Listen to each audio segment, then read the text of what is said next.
Alright, I thought I wasn't going to have a drone for the weekend because I had my white Zino sent back from Colorado, but lo and behold, I get home and the black Zino was sitting here waiting for me.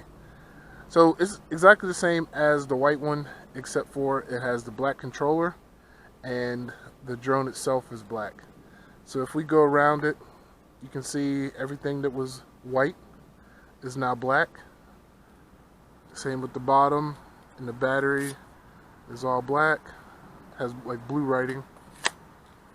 But this top part here is a gray color. Where this was black on the white Zino, now it's gray. And let's go ahead and look at the camera, see what camera that it has. If it has a circular one or...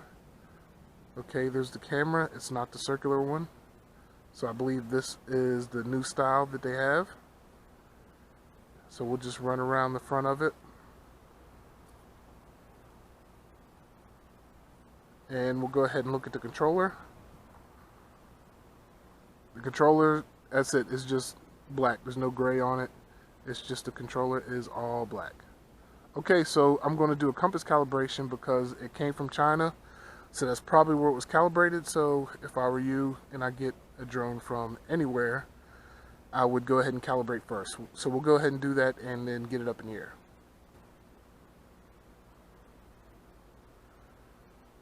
It's bound.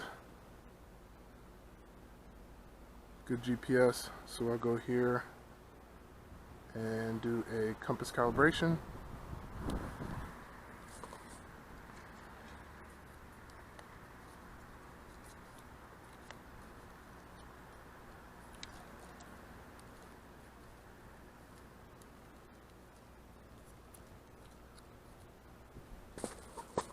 Okay, we have 8 satellites, and as soon as it says ready, we'll go ahead and take off. I don't have my normal pad, it was also shipped, so I had to hurry up and make one, had some construction paper in there, so hopefully you can see it, we'll see. Alright, I got 8 satellites, that should be good enough for takeoff, so I'll go ahead and start recording my video and take off.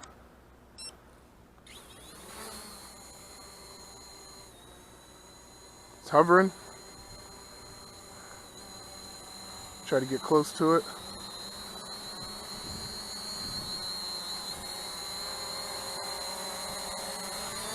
That's how the black one looks.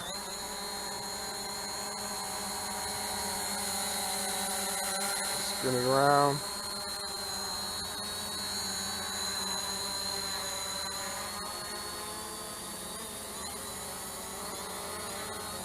Let's see if any of the settings changed. Altitude set for 100 meters, I could change that. Let's check my gimbal settings and they're low. Okay, so we'll go ahead and take it up, record some video and see how it looks.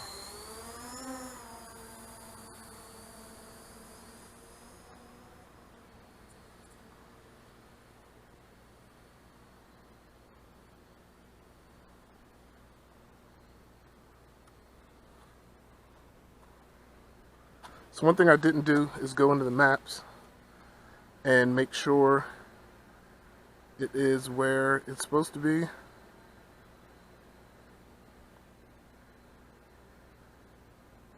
Okay, so that's about where it is now. And we'll just push it out like I normally do. I'll go up 400 feet. And push it out and do a range test.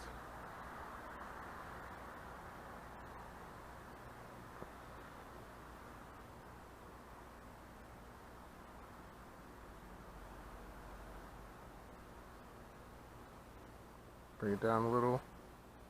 There we go, good enough.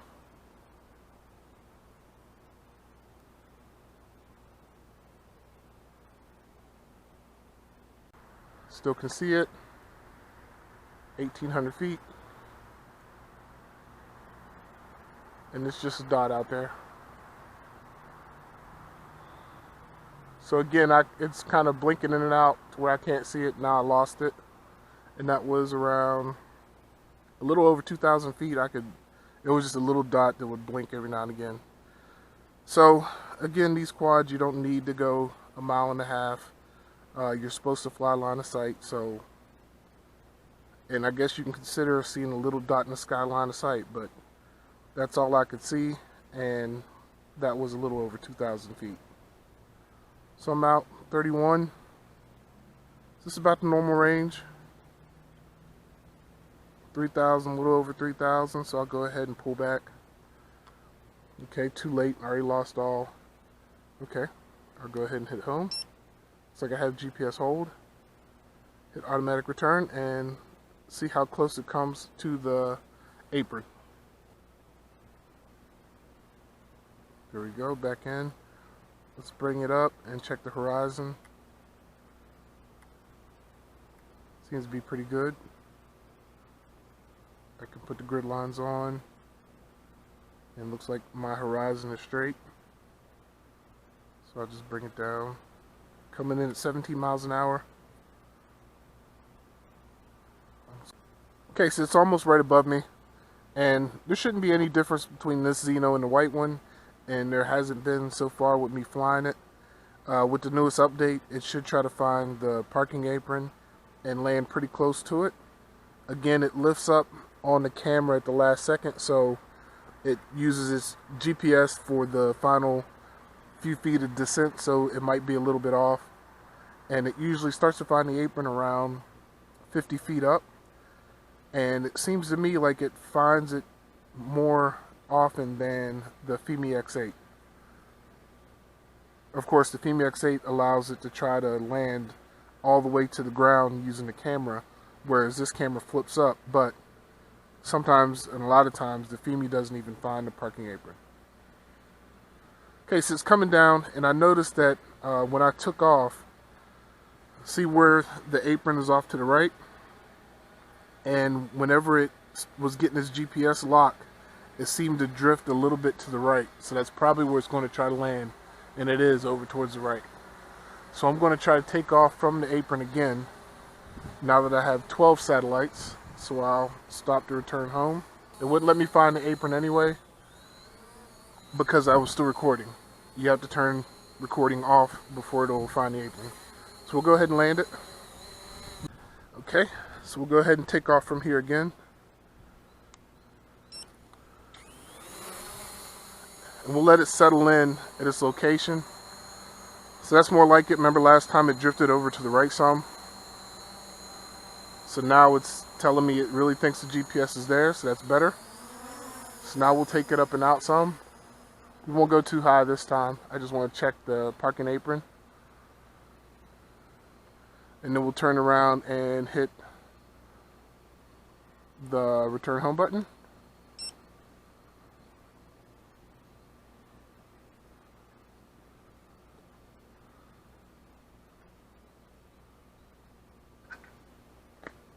Let's turn around. So I'll scroll the gimbal wheel up and let it turn down on its own.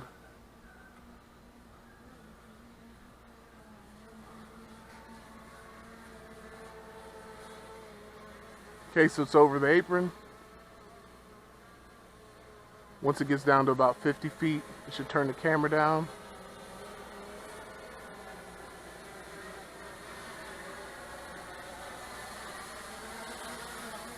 Oh, sorry, forgot. We'll go ahead and cancel. It's the only thing I don't like about it. I think if you turn parking apron on, it should automatically stop the recording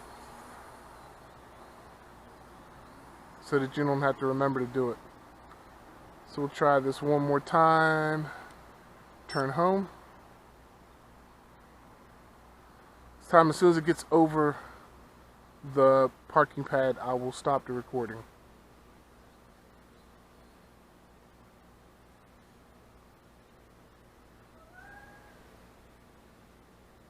It's coming home.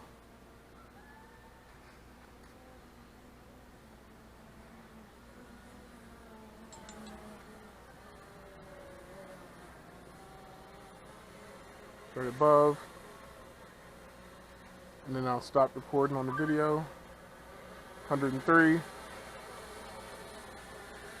80, 70, 60, 50, turned. It's looking for it. It sees it over there.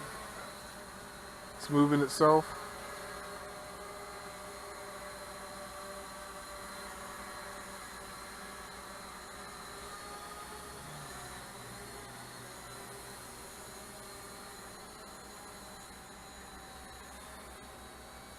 And this is where not having the sensors at the bottom, that's where it would be helpful. But it's still doing a pretty good job of trying to find it. So it got close enough, and again it turned its camera upwards, and it just went ahead and landed. So unless they allow it to keep coming all the way down until it's like a foot away, or just let it keep coming all the way down and not turn the camera up and use the camera and let it come down slower, that would be better for this the parking apron to try and doing the precision landing. But for now, this is beta. I'll send my input on this to Hubsan and see what they say about it. But all in all, I like the Black Zino. It's a little different look. I don't know if it's going to get any hotter than the other one. It's 90 some degrees out here, and I only flew it once. This is my first time, and I mean, it's not hot. The motors aren't hot. They're warm, but they're not hot. And I'll check all four to make sure there's no problems. I seem to record the video, and I'll have that up also. And what I did was I did upgrade everything to the latest firmware, except for the camera. I did keep it at 3.6. So there is a way of reverting it back.